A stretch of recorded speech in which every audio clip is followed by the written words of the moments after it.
When I talk about river grounding, this is what I mean. I wish the river's a little high right now, but I found a nice little muddy spot here. And I just like sink into it and just once find a nice comfortable position, stay put. And it'll sink in a little more, and as this nice fresh water is rolling on by on its journey towards the sea, I can't help but liken it to a electrical current.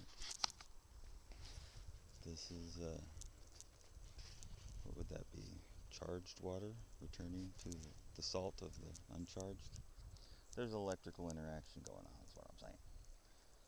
The reason that the channel is this where it is, even on on the land, is well, it's obviously because this is where the path of least resistance was for it to flow. I mean, that's just common sense, not even scientific reasoning. But why is that the path of least resistance? Is it because just randomness? Randomly the land was laid out this way, and then that was the path of least resistance, so this is where the river is? Or is there even another layer, underlying energy system that the matter became formed around and followed the contour of in order to roughly outline where the path of least resistance would be for all of this energy, because this is a lot of energy going by here. And I don't mean like the water moving, turning turbines. I mean the water itself is energy. It's like we are beings of frequency living in a pool of water and air and other gases, air makes up. We're like little resonant bubbles with our little hardware systems on board that are tuning our signal in, and we're looking out through our eyes like an avatar.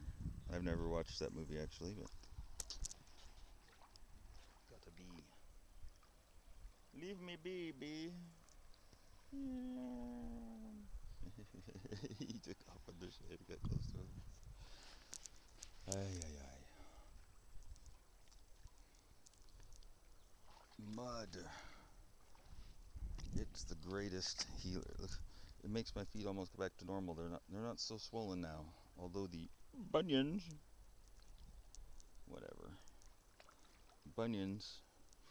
You know where my opinion, this is not medical advice, and I'm not giving medical advice or diagnosis for anything. Do not take anything I say to be even relevant or possible.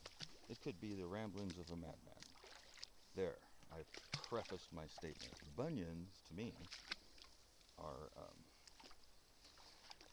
are the toxic buildup of toxic metals in your joints, which is also arthritis. Metals, aluminum specifically, building up in your joints. Aluminum, which has been well known, documented for a long, long, long, long, long, long time. Me document you long time. Causes serious neurological and physiological damage. We've known this forever and ever. Because I say that because I saw a video of a guy from the Federal Aviation Administration. This was years ago, addressing the aerosol spraying program, and he said, "Oh, no studies have been done to determine the effects of these. It was a program implemented by NASA or whatever, because NASA's so cool. Hey, spray them with chemtrails and tell them we went to the moon and we're going to Mars. They'll believe it. They'll believe anything. But I digress. Mud. I'm thinking about putting together a mobile mud, like mud bath. I wouldn't call it, I guess, a spa, portable spa, not like a trailer, but I mean, not a rinkety dinky crappy trailer. It would be nice and specifically made for that. So like, the inside would be big clawfoot tubs or some such tubs that are comfortable to sit in, and lots of fresh dirt, and then a hot water supply. So, people would see they got fresh mud. It's, you don't get in someone else's mud. You sit in your mud bath, you get your mud, and it's hot, and you You soak as long as you feel you need to, and get the cleansing effect of that, because it's significant. It really is. I mean, this helps a lot, just earth grounding, and especially earth grounding at rivers and in the mud. But to really be like head to toe submerged in a tub of mud that's been heated is excellent. When I did that years ago, which I haven't done one in like years, it's been quite a while.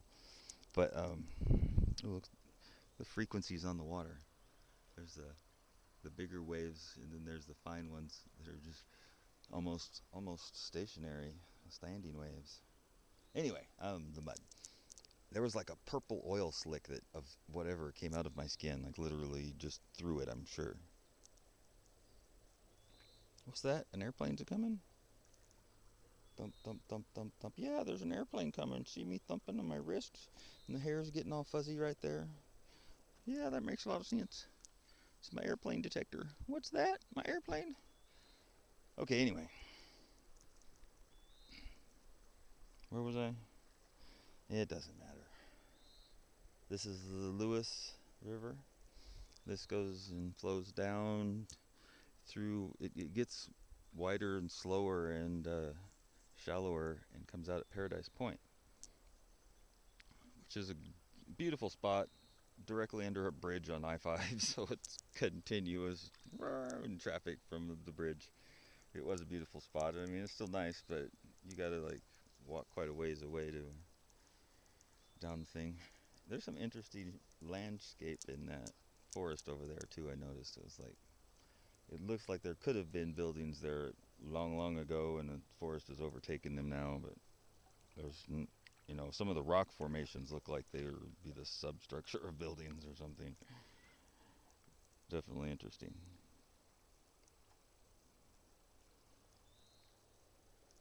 Anyway, let's just wait for the airplane. I can't even cross. There's too much water going by.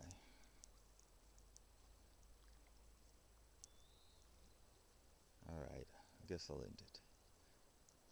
Hopefully I make it back with my kayak before the water gets too low.